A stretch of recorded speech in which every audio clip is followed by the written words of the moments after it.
Hello everyone, Ember here, and today we're going to be taking a look at Incandescent Arcana.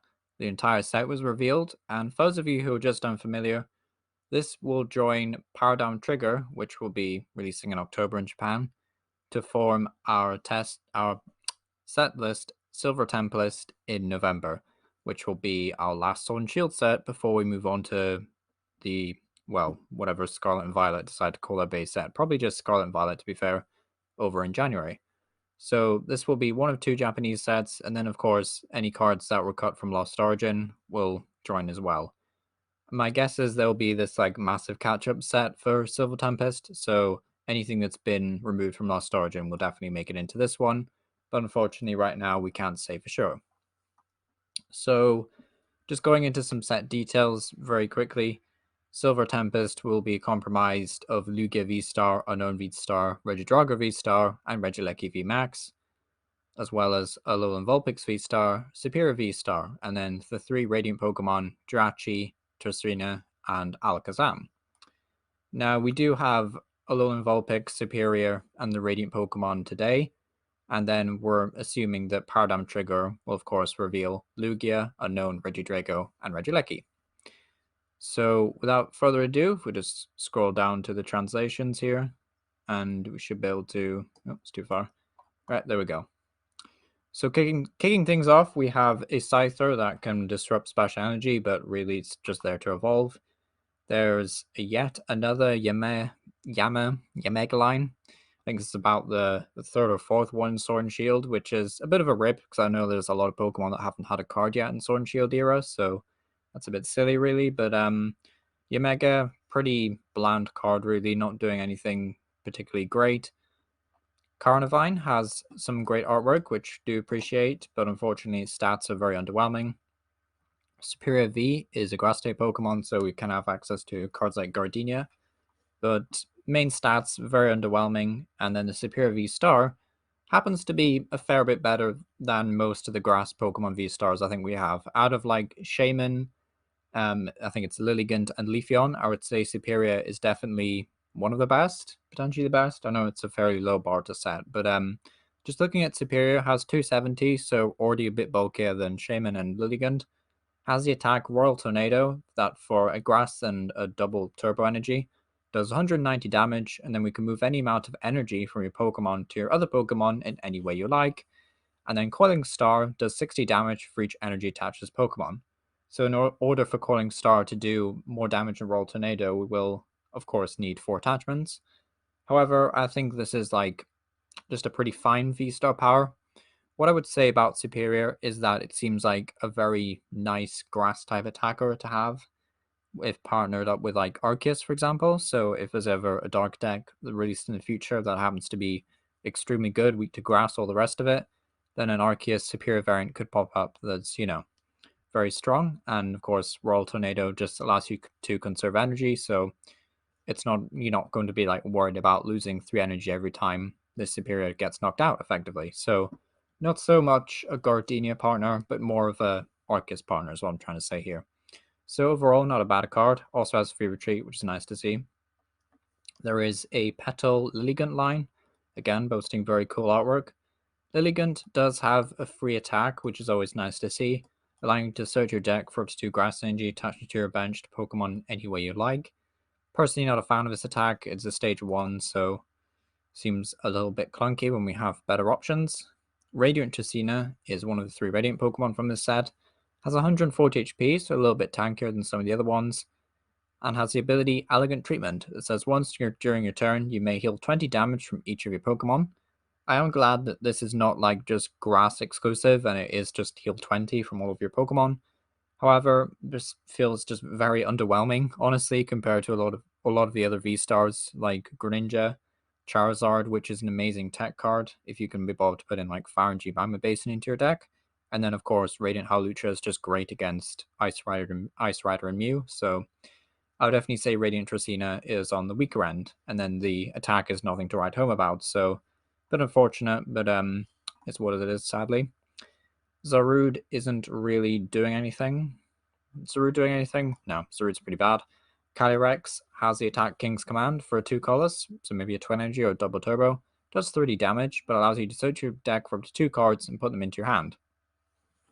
So there is actually a Radiant Jirachi in this set, which needs a couple of combo pieces to get going as a potentially somewhat viable fun attacker that could definitely make use of this Calyrex. Also worth noting that GLC would be a lot kinder to cards like this, where you just run as a one-off, and then you can maybe pull this off turn 2 for 2 energy, so it's something to bear in mind if you're interested in GLC. Seems like a pretty good card for grass. There is an Arcanine line instead of a Hisuian Arcanine, which is interesting. Has the attack Flame Cloak, which is fine. Then Fighting Tackle does 100 damage. And then if your opponent's active Pokemon is a Pokemon V, it does 100 more.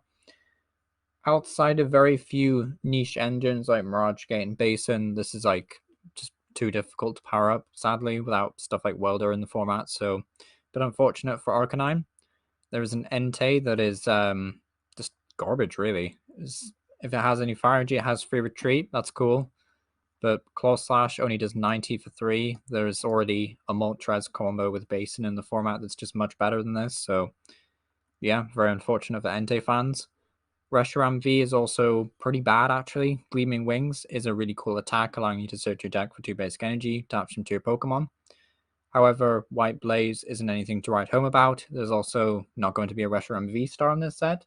There might be one in the special set that we get sometime around the holiday season, but I wouldn't put my money on it. So if that's the case, then this Reshiram V is unfortunately pretty bad because it doesn't evolve. So going to get knocked out pretty quickly. Fennekin is, well, Fennekin's really cute, actually. I'm glad Fennekin is in this set because I've been wanting to see a Delphox line for a long time now since Fates Collide, so pretty cool. Love the artwork. There's also breaks in here with the artwork with Serena. There's also a Serena card, obviously, in this set that happens to be really cool. So I would definitely, there we go, waiting for it to load there. I would definitely, pay attention to the fact that Serena is a pretty good card. So with that bearing in mind, Flare Parade for 2 colorless energy allows you to do 60 damage for each Serena in your discard pile. And then just while we're here, Delphox also has the same attack with Flare Parade, admittedly for 1 less energy.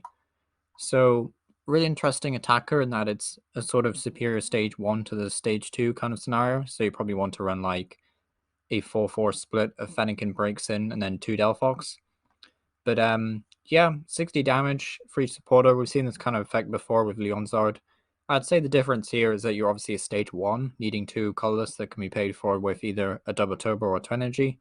And double turbo minusing 20 is a bit of a pain, but as long as you're hitting like 3 Serenas, so that's like what, 160 with a double turbo. So I do think this is like not the worst card ever. It could certainly be a fun meme deck if nothing else, and could be a cool rogue deck. So yeah, I'll definitely be on the lookout for that. Delphox has the same Flare Parade attack for 1 colorless, and then Energy Crush for 2 colorless, does 50 for each energy your opponent has in play. So actually, if your opponent is playing an Arceus deck, they use 1 Arceus to accelerate 3 energy to one of their bench Pokemon, then you're effectively hitting 300, which is pretty good. But yeah, glad to see though that you can just use double turbo, twin energy, and maybe even capture energy in this deck. So should be something to look forward to. There's also Volcanion. That is a treat, I guess, for people who've been waiting to see more Volcanion. I do kind of like this card, so I'm glad he's back in the TCG a bit more. Has the attack Hydro Burn, though, for 2 fire and a colorless, does 80, and then if it has any water, it does 160, which unfortunately just isn't really cutting it because there's no real way to charge this up. It is worth saying that Mirage Gate is a pretty good option here because it will allow you to find 2 different types of basic energy if you have 7 or more cards in a Lost Zone, so you'll be able to find water and fire. So if you really like Volcanion like me, then there is some gleaming shimmer of hope for this card, but fairly underwhelming damage, I think, so not too much to say about that. Maybe in GLC, though, could be something cool. The Salazzle is one of the worst stage 1s ever printed, potentially. For Fire and a Colors, does 60 damage, and your opponent's active Pokemon is now burned. Yep, you read that correctly. Or you heard that correctly. So, yeah, very bad cards in this set, unfortunately. But it's what it is. Alolan Vulpix V has a free attack Snow White drop that does 10 damage, and if your opponent's active Pokemon is a V, it also does 50 more. So it can do just flat 60 to a V. It's alright, but if you're doing that, then you're probably committing an energy to Vulpix anyway, so it doesn't really matter that it's a free attack. Also, 190 HP is just incredibly fragile. And that's kind of like a trend with this evolution line. He is the main mascot of the set, but I don't think Alolan Vulpix is like the best V-Star we've ever seen, especially not considering that Snow Mirage only does 160, we only have 240 HP. It does have the really neat effect of prevent all damage done to this Pokemon from Pokemon with abilities, I should say. So you do have that going for you, so stuff like Palkia and Arceus won't be able to damage you after you use this attack. But the problem is they can just set up another attacker very easily, such as like Stormy V, for example, or maybe not Slacking V actually, but well, maybe actually if they use Path to the Peak, and I think the ruling is if Path to the Peak shuts off your abilities, then you don't count as having ability and you can still attack. I'm not sure actually with the ruling, but yeah, you might be able to. It's just there's just too many partners that are easy to power up. Like think about Dragonite V, for example, just does flat 250 for 3, doesn't have an ability, so that with the choice belt can OHKO Vulpix. So yeah, not terribly optimistic. Silver Snow V-Star power is also fairly underwhelming because your opponent can just control the amount of Pokemon V they have in play. So fairly underwhelming card overall. Articuno could be cool for Water GLC, deals 70 damage for 2, and then 50 to itself. If you do, it also does Paralysis. So 2 energy Paralysis potentially is not terribly bad. There's also yet another Wailmer line. So for those of you around for the Lost Abyss review, there is going to be a Wailord supposedly in Lost Origin. Then it was removed to this set, which, well, removed to Silver Tempest, I should say. But now that just makes even less sense because they were planning on doing another Wailord line. So we're going to potentially get 2 different rarities of Wailmer, 2 different versions of Wailord in the same set. I mean, as a Wailord fan, I'm not complaining, but that obviously can seem a little jarring for some people because I think it's just, poor management really of cards, but it's what it is, I guess. Wailmer has a fun attack, Nap, heal 30 damage from his Pokemon, very handy. And then Wailord looks like he's enjoying life, does 80 damage, heal 30 from his Pokemon, and then Heavy Impact doing 180 for 5. 228 points is nice, but the other one has an ability that says it takes 30 less, which I think is just strictly better anyway, so a bit unfortunate, but cool to see Wailord back. We have a Feebas with Ascension if you're planning on evolving to Milotic, but probably not this Milotic because it is terrible. I cannot believe this card exists. Like, what is this? Mellow Wave, 60 damage, and your opponent's active Pokemon is asleep? Really? We're really only doing 60 damage in the Sword and Shield era when we have like 330 HP Pokemon going around? Yeah. I love the artwork, so I guess if you're a collector and a fan of Milotic, you don't have to compete with, competitive players to get a hold of these lovely artworks, but terrible card overall, sadly. Love Disc has a very theme deck kind of attack. I won't go into another rant about why theme decks should have stuck around, but I think this is a bit silly that, we have all these kind of niche cards that would have been fun in theme decks, but they're just going to be dismissed to a bulk pile almost immediately after they're released. So a little bit unfortunate, but guess we can hope one day. Kyogre has the attack Call for Waves that allows you to search your deck for water energy, attach this Pokemon, and then Dynamic Wave for 4 water, 3 water colors. Put 3 energy from his Pokemon into your hand, and then just 180 to one of your opponent's Pokemon. So, admittedly, if they don't have a Manaphy, you can actually snipe a Crobat or a Luminium with this, which is really cool. If you combine it with a Choice Belt, although you can only hit the active and you need a Telescopic Sight for the bench, you can actually knock out some evolving Vs like Palkia, so that's pretty cool. I would definitely say this is more of a GLC card than a standard Frostmoth deck, but could definitely be okay, I think. It's, I think it's pretty cool. I will say the artwork is lovely in this set at the very least, but fairly underwhelming so far. Radiant Alakazam has the ability Spoon Full of Pain, so I guess the cereal really was terrible, but seriously, terrible ability really. It says once in your turn you may move up to 2 damage counters from one of your opponent's Pokemon to another. Sometimes damage manipulation, okay, fair enough, is pretty good. We have seen it before being used in the past. But to be honest, it doesn't strike me as terribly great. It's not like jaw-droppingly amazing, to be honest. I don't think it's... Yeah, I can't really think of any examples directly off my top of my head where this is like really, really good. Like you maybe want to use it to rearrange quick shooting damage, but again, with the issue with, Tsreena is that there's just better Radiant Pokemon, to be honest, and like Mind Ruler is not even a great attack, so yeah, Alakazam, not really got anything going for it, even though the artwork is really cool. Execute and Executor are very bland. Powerful Storm really just not doing enough damage in this day and age, sadly. There is a Jinx that's pretty interesting. Has the ability Selfish Lips. It says if it's knocked out by a Pokemon V, you don't take a prize. Or they don't take a prize, I should say. So pretty cool. Having 100 HP is really annoying though, because it's like 10 less than Miltank, 10 more out of range of Level Ball, so there's that to think about. There's also Psy damage that is kind of like this finisher move, so I think what they're trying to show is that if you hit something with like an Arceus, for example, you can then hit them with a Jinx after you've hit them with Arceus. So it's kind of like this hit and run card, I guess.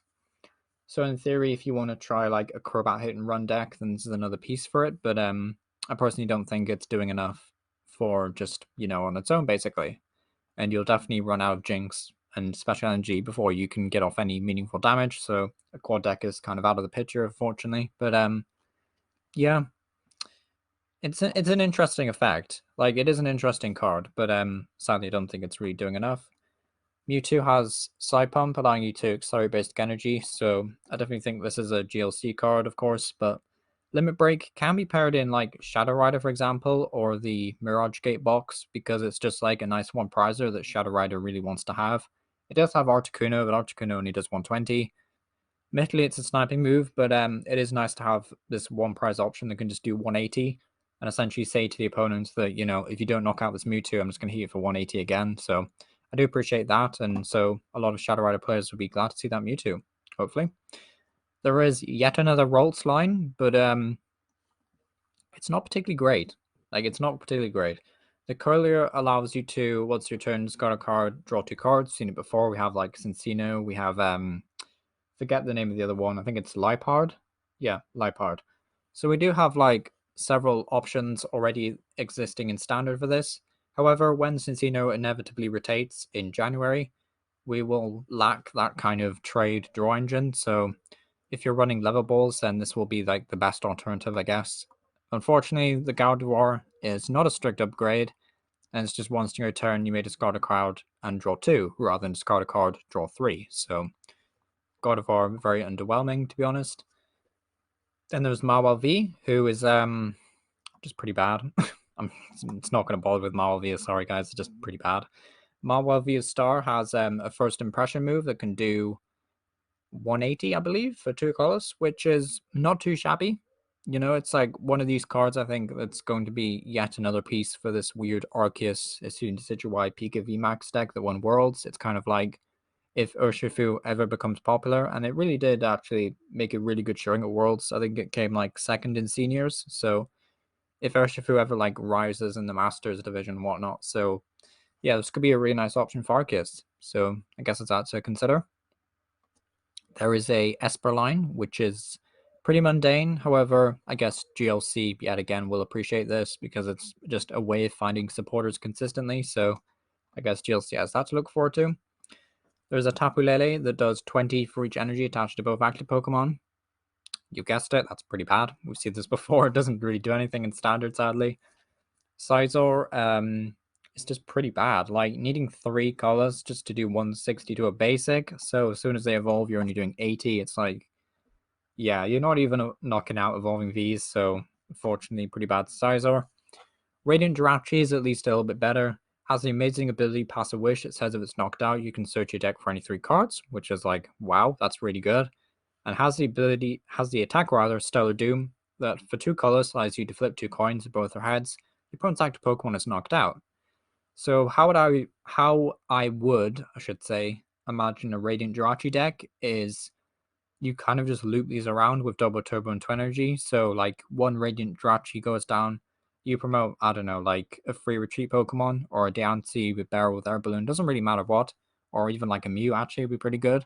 And then you just search your deck for your next energy, your rescue carrier, and then like you kill them with Tangle, I guess. It got bumped last turn. So could be really cool, like mini rogue Radiant Jirachi deck. So I do like the idea that, at least one of these Radiant Pokemon is somewhat playable and good. So I'm happy about that.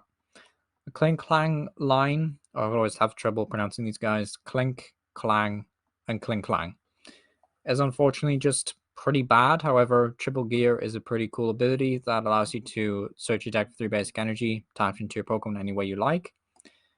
But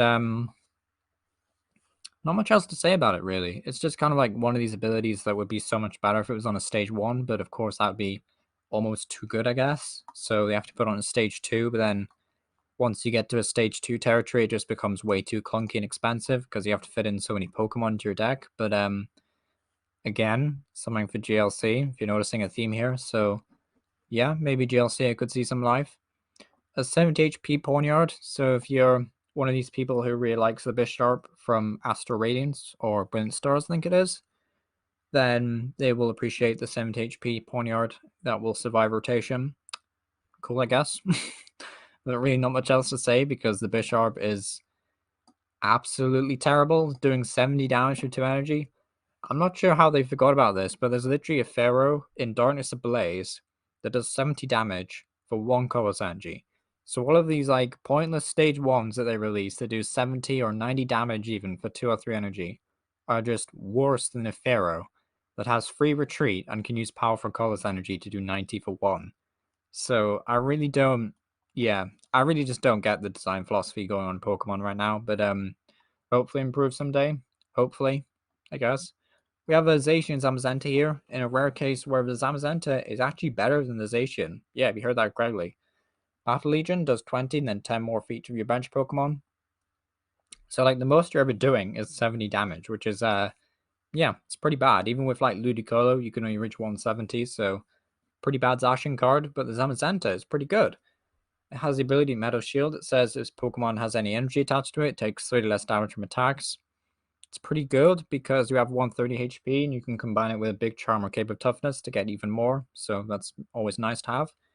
There's also the attack revenge that does 100 for 3. And if any of your Pokemon were knocked out during your opponent's last turn, this attack does 120 more damage. So where I think this is really good is in the Mirage Gate deck. So for example, your opponent knocks out a Cramorant, but you've done 110 with Cramorant already. So you do 220. 220 plus 110 is obviously 330, so we can just knock out any Vmax essentially. So I do like the idea of playing that in the Mirage Gate deck. Regileki V is pretty bland, sadly. I hope this gets better treatment in an EX form in the sort of like EX resurgence that we're going to see in Scarlet and Violet, because Gear Throw is just generic spread damage that doesn't really do anything. Sorry. And Special Laser does 100 and 120 more if it has any special energy. So they just reprinted Dawn Wings Necrozma. Surprise, surprise, that card didn't really do anything as a V. So I really don't think this will either, which is a bit of a shame, but not a very good card. Ho-Ho V is at least a bit more interesting, allowing you to essentially accelerate 4 basic energy cards from discard pile to Ho-Ho. And then, oh wait, it also allows you to resurrect Ho-Ho as well from a discard pile. That's actually pretty cool. So you can put Ho-Ho back from a discard pile onto your bench and accelerate 4 energy. And then Rainbow Burn does 100 damage and then 30 more for each type of basic energy attached to this Pokemon. So you can actually do 220, which is really nice for 4 different energy. So I'm guessing what this deck will look like is you just like slap a Diancie or a Mew in the active, and then you just kind of use a couple of different attackers, and then just you use Rebirth Flames, and it will end your turn, of course, but because you have a Diancie in the active, then your opponent can't just boss it up. Sorry. So yeah, pretty good. It doesn't seem so bad, to be honest. It could get pretty clunky with Arceus potentially, just if you have to run loads of different energy. But then again, Arceus doesn't need any particular energy to attack with. Sorry, so I do think that's at least a plus side of this Ho-Ho, and definitely one of the highlights of the set. I would say does seem to be doing enough damage to warrant at least some interest. So also has 230 HP and resistance to fighting, so I do like that about it. Having weakness to lightning does mean that you kind of just fall to Flying Pikachu, but fair enough. I mean, they do enough damage anyway in Warlock Basics. So yeah, I'd say Ho-Ho is actually one of the highlights of the set, and arguably better than Alolan Vulpix Vstar. But of course, let me know what you think about that down below. We have a Swablu, who is just bad. Altaria is also bad, but at least we have some lovely artwork. I forget her character name. I think it's Lisa, if I want to say that correctly. I think it's Lisa. But yeah, it's a nice card artwork, but unfortunately just a really bad attack. And then last 2 Pokemon, I think this is. Yeah, last 2 Pokemon. Unfortunately, both of them are terrible. but Smear Girl allows you to accelerate some energy from the top of your deck, so if we didn't have enough ways to accelerate energy in Standard already, then I guess Smear Girl has got you back, I guess. But then Chatot is, yeah, Chatot's just bad, sadly. It's just really annoying that they print all these kind of like obvious cards that would fit into a theme deck, but there's just no theme decks to put them in, if that makes sense. So it's just like we're end up with all this bulk and stuff that can see no play in any standard format, really, outside maybe GLC. So yeah, it's really unfortunate with some of these cards, but it's what it is. Energy Switch and Switch reprint is always nice to see. Capture Rumor, however, is one of the new trainers. It says flip a coin if heads, search your deck for an evolution Pokemon, reveal it. And then if tails, you actually get to search your deck for a basic Pokemon. So it's 50-50 chance of either being effectively just a quick ball or an evolution incense. So I really do like this card. I think it will be like a staple going forward after rotation when we lose quick ball. I mean, we'll probably see another kind of ball card reprinted for Scarlet and Violet. But what I will say about this is this seems like a strict upgrade sometimes to obviously cards like Great Ball, but in decks as well that kind of want to run 3 or 4 copies of Evolution Incense, but no, it's just going to be a bit too clunky. They're going to appear when you really don't want them to. But having Capture Roamer means you can at least try and hunt down some basics on the first 3 turns. So I do like that about this card, and I do think it's, it's pretty good. Obviously, reprint a switch, that's nice. Emergency Jelly is kind of meant for these sturdy Pokemon like Hariyama. So if a Pokemon has 30 or less HP, we can just heal 120 and then discard this card. Perfect for Hariyama. There's also like a sturdy Donphan you can use in Expanded, so there is some uses, but in most standard decks, no one really cares about Emergency Jelly. Reprint of Judge, pretty cool. Serena. Serena has a choose one or the other kind of effect. Says discard up 3 cards from your hand and then drop to 5. You must discard at least 1. That's okay. Nice little draw engine. And then the other effect is switch one of your opponent's benched V with their active. So it is kind of worth noting that a few months after the set, we are seeing a return to EX Pokemon. But that doesn't mean V-Stars will just instantly rotate out. And if there is like obviously still V-Stars that we're seeing play at that time, e.g. Palkia, for example, then this will still be like a nice card to have in those decks. Also, if we just cast our minds back to the Braixen and Delphox card, then, we can at least see, unlike Leon, at least, there's kind of like this draw support engine built into. So playing 4 copies of Serena kind of doubles up as boss as well as a way to draw cards. So I do like that they gave the Braixen Delphox deck at least a playable draw supporter. Furiso Girl allows you to search your deck for basic Pokemon, put onto your bench, and then you can switch into it. Not the worst. Not the worst, actually. We have seen some effects that say, like, Surfetched V, for example, that say when Pokemon moves from the bench to active, you can just move all the energy from it. So it's a nice way to just kind of, just add a random attacker into your deck if you're playing enough variations of energy. So I do think that's pretty cool. But overall in Standard, I think it's just a bit too slow. And then Wallace says draw 3 cards, and then your opponent may draw a card. If they do, though, you get to draw 4. So I mean, there's just no shot that they probably draw the extra cards. So yeah, pretty bad supporter, I think. Double Turbo Energy, I'm not sure if that's like a direct reprint or something, but might just be nothing to do with the regulation marks. I'm not honestly sure how these work, but it could just be a reprint, which is okay. And then V-Guard Energy is something for Blissey, but it basically says if this Pokemon takes 30 less damage from opponent's Pokemon V, but you can't stack it. So can't just put 4 of these and take 120 less damage, for example, or something. But yeah, that's been Incandescent Arcana. Let me know what you think down below. I would say there is some cool cards in the set, like Ho-Ho and the Zamazenta, but there's also just been, oh yeah, I guess Raiden Jirachi. But also say there's like an awful lot of bulk in this set. With 3 Radiant Pokemon, you'd think there'd be, some interesting ones, but the Vulpix is fairly underwhelming, and then Serprior is just a grass type that will probably never see play, so yeah, kind of a lot of bulk in this one. Honestly, a little bit disappointed, but either way, let me know what you think down below, and I'll hopefully see you next time. Thank you for watching.